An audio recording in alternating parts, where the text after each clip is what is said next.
पुण्याच्या थेऊरमधील यशवंत साखर कारखान्याच्या जमीन विक्रीच्या निर्णयाला स्थगिती देण्यात आली. बाजार समिती संचालकांना केलेल्या तक्रारीची दखल घेत मुख्यमंत्री फडणवीसांनी ही स्थगिती दिली आहे.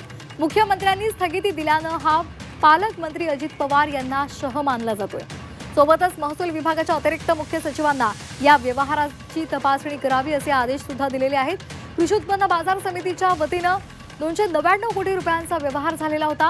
मात्र आता या विक्रीच्या निर्णयाला स्थगिती मिळालेली आहे आणि त्यामुळे चर्चांना उधाण आलेलं आहे. अधिक माहितीसाठी आपण जाणार आहोत आमचे प्रतिनिधी चंद्रकांत फुंदे यांच्याकडे. चंद्रकांत, यशवंत साखर कारखान्याच्या जमीन विक्रीच्या संपूर्ण त्या प्रकाराला आता थांबवण्यात आलेलं आहे, स्थगिती देण्यात आलेली आहे. हा कुठेतरी अजित पवार यांना शह दिल्याचं बोललं जातंय. काय नेमके घडामोडी घडतायत?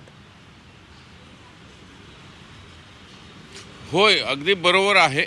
कारण या कारखान्याच्या व्यवहाराविरोधात तक्रारी आज नाहीत. गेली 6 महिने पवार गटाचेच विकास लवांडे सातत्याने शासन दरबारी असेल, आंदोलन असेल, अगदी EOWकडे काल परवा त्यांनी तक्रार अर्ज दिलेला आहे. त्याची चौकशी सुरू आहे की अवघ्या 500 रुपयाच्या नोटरी स्टॅम्पवरती, म्हणजे जसं मुंडवा जमीन व्यवहार दस्त नोंदला गेला अवघ्या 500 रुपये स्टॅम्पवरती, तसंच हे प्रकरण आहे 300 कोटी म्हणजे 299 कोटीची 100 एकर जमीन थेऊर कारखान्याची. खरं तर हा कारखाना गेली 15 वर्ष बंद आहे. लिक्विड म्हणजे राज्य शिखर बँकेने त्याच्यावर प्रशासक नेमलेला आहे आणि अवघ्या 18 कोटीच्या कर्जासाठी 100 कोटी जमीन 100 एकर जमीन विकायला परवानगी दिली आहे कारखान्याला, संचालक मंडळाला. आणि ह्या संचालक मंडळाचे मूळ अध्यक्ष आहेत तिकडले सुभाष कदम आणि त्यांचे भाऊ इकडे सभापती आहेत मार्केट कमिटीत प्रकाश कदम. हे 2 भाऊ, म्हणजे 2 भावांमध्ये हा सगळा व्यवहार झालेला आहे. म्हणजे दाखवायला एक कारखान्याचा अध्यक्ष आणि एक मार्केट कमिटीचे सभापती, म्हणजे ह्या 2 भावांमध्ये. आणि दोघांचंही हवेली तालुक्यात राजकीय वजन चांगलं आहे.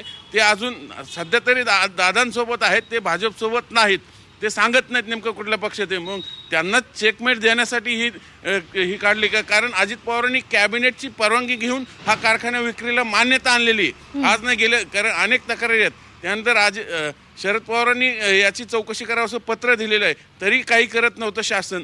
मग एका संचालकाच्या एका पत्रावरती कारण दाखवलं की ही जमीन भूसंपादन करताना काही जमिनी इनामाच्या आहेत, त्याची परवानगी घेण्यासाठी महसूल विभागाची परवानगी लागते. ती परवानगी घेतलेली नाही, म्हणून ह्या व्यवहाराची चौकशी करावी असं मुख्यमंत्र्यांनी पत्र काढून याला तात्पुरती स्थगिती दिलेली. म्हणजे थोडक्यात चेकमेट जे असतं ना राजकारणात, ते या ठिकाणी सुरू असलं तर या स्पष्ट दिसतं. कारण कारवाई करायची तर मग यापूर्वी का नाही केली, आत्ताच का केली? म्हणजे जसं पार्थ पवार प्रकरण आहे चेकमेटचं, तसंच हे प्रकरण आहे का अशी शंका आता अनेकांना वाटायला लागलेली आहे.